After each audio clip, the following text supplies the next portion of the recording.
Olá amigos, sejam bem-vindos a mais um vídeo do meu canal. Eu sou Lucas Knaip e vamos falar de tênis. Alexander Zverev sobrevive à batalha de mais de 4 horas contra Holger Rune e está nas quartas de final de Roland Garros, onde vai enfrentar mais uma pedreira, que hoje venceu Daniil Medvedev e Alex de Minaur. E olha, o de Minaur é um tenista que talvez não tenha o teto de produção do Rune, mas o que ele jogou hoje é mais do que o suficiente para vencer esses Zverev de altos e baixos. Muito porque o de Minaur ele consegue capitalizar um momento de baixa do Medvedev de uma maneira fenomenal, ao ponto que estava muito difícil e muita pressão em cima do russo para ele conseguir arrumar uma maneira de virar no quarto set, e no final ele não conseguiu, né? E o de Minaur, assim, muita solidez, muita qualidade no fundo de quadra. É um jogo que eu estou bem curioso para ver. E assim, o Zverev dá alguns momentos, né, algumas jogadas, as panes mentais, ele dá motivos para você desconfiar mais dele do que confiar. Porque assim, ele vem para Roland Garros para alguns como um grande favorito, porque ele ganhou em Roma,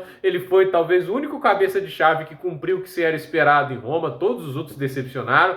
Então assim, ele chegou com um título em Roma, mas é aquele negócio, ele estreia já contra o Nadal, mostra um nível de tênis espetacular, a mesma coisa contra o Davi Goffin, muito bem, dois ex-top 10, mas quando você menos espera que eles complicam muito. Contra o Griekspoor, olha, ele tem que agradecer muito a Deus o Griekspoor sentiu o momento de pressão, porque olha, ele correu sérios riscos de ser eliminado naquele jogo. Tava 2 quebras atrás no quinto, conseguiu recuperar-se, né? O Griekspoor, ao meu ver, tem mais culpa nisso do que o Zverev de mérito nessa recuperação. Até porque quem cavou o buraco para estar lá era ele também. E aí ele vai enfrentar o Rune, né? Tipo, por mais que o Rune seja um tenista extremamente talentoso, e o jogo mostra isso, né?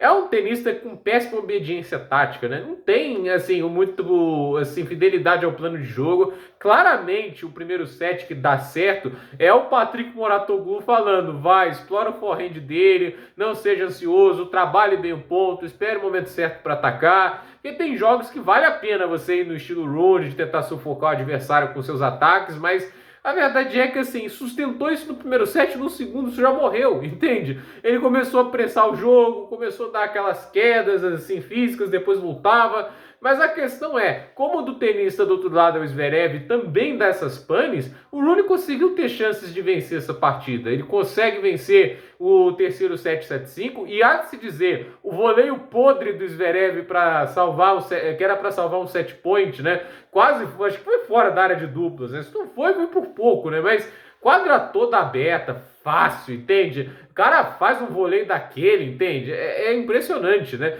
E eu fico meio pasmo, né? Como que o forehand do Zverev, ele fica vulnerável quando ele tá sem confiança, né? Tipo, o backhand, ele nunca perde a confiança, é impressionante. E é incrível como ele tá batendo backhand nesta temporada. É incrível. Desde a Australian Open ele tá batendo um backhand maravilhoso, sólido, errando quase nada, mudando direção, angulando. O backhand do Tsitsipas do Tsitsipas é ruim. Agora, é lindo de se ver, não tão efetivo quanto deveria, mas o do Zverev, né, o backhand dele, é extraordinário, é espetacular. Mas o forehand, que normalmente é o golpe que você usa para matar ponto, para dominar, esse golpe dele é aquele negócio, se tá sem confiança, ele vira muito contra ele, ainda mais ele no saibro, a bola flutua mais.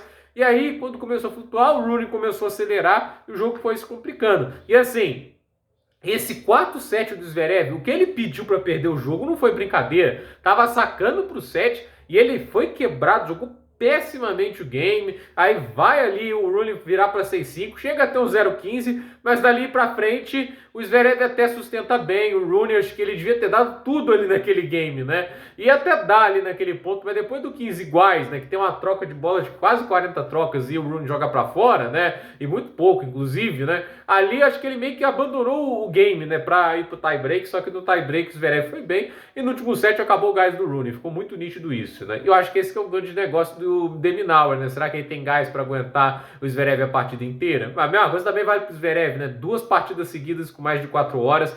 Não é o recomendável. É bonitinho lá pro histórico, né? Você vai lá ver na Wikipédia o torneio, aí você vê aquelas vitórias duríssimas, né? Fica bonitinho nos anais da história, assim podemos dizer. Mas a gente já viu que você paga o preço por esses jogos longos. Olha o Medvedev no Australia Open. Você para e pensa a atuação que ele estava tendo na final, o que ele fez com o Sinner nos 2 primeiros sets, era a oportunidade da vida dele de ganhar o Australia Open. Ele não ganhou o jogo, não é só porque o Sinner recuperou, é porque fisicamente ele morreu.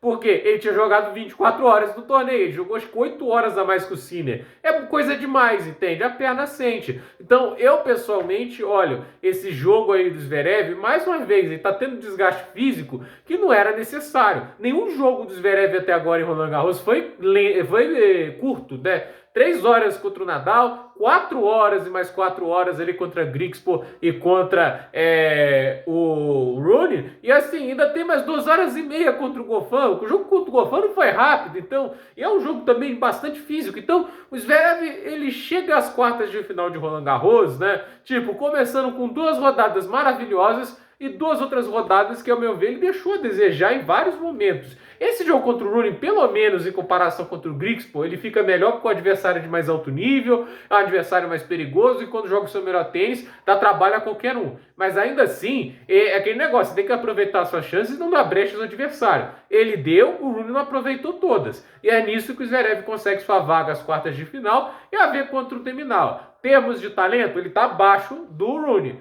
Mas em termos de cabeça, em termos de solidez, eu acho que estrategicamente o Deminauer é superior ao Rune. Se vai ser um jogo mais difícil ou não, isso a gente vai ver no jogo, entende? A gente vai ver o quanto que o Deminauer vai conseguir causar de estrago em cima do Zverev, mas não é o jogo adequado para o Zverev pensando assim em título, porque assim, fisicamente vai ser ruim, independente se ele faz 3-0, não é como se ele fosse correr pouco contra o Deminauer, né? O Deminauer você pode até ganhar dele bem, mas ele vai te desgastar, ele vai te custar fisicamente, e para alguém, como eu disse, que somando as horas de jogo, já deve ter passado umas 13 ou 14 horas no torneio em 4 jogos, né? Acho que é uma hipérbole, né? Mas é assim, 4, 8, pega os quebradinhos ali, mais 5 dá 11, na verdade não, quase 13 horas é mais, então assim, é muito tempo que ele está em quadra e acho que isso é um problema. Enfrentar o Deminauer numa situação dessa não é nada adequado. Então, vamos ver aí como o Zverev lida com esse desafio. Esse lado da chave, só para vocês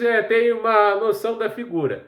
Djokovic, Casper Ruud, Deminauer ou Zverev. Um desses 4 estará na final de Roland Garros. Djokovic já teve várias finais, né? Já tem 3 títulos. O resto ali está lutando pelo seu primeiro Grand Slam. Tanto Ruud, tanto Deminauer, quanto o Zverev. Do outro lado da chave, a gente já tem outros 2 campeões de Slam, que é o Alcaraz e o Sinner. Nunca em Roland Garros. Então, vamos ver o que acontece do outro lado da chave também. Gente, por esse vídeo é isso. Dúvida nos comentários, deixe seu like, se inscreva no canal, compartilhe esse vídeo e até o próximo vídeo.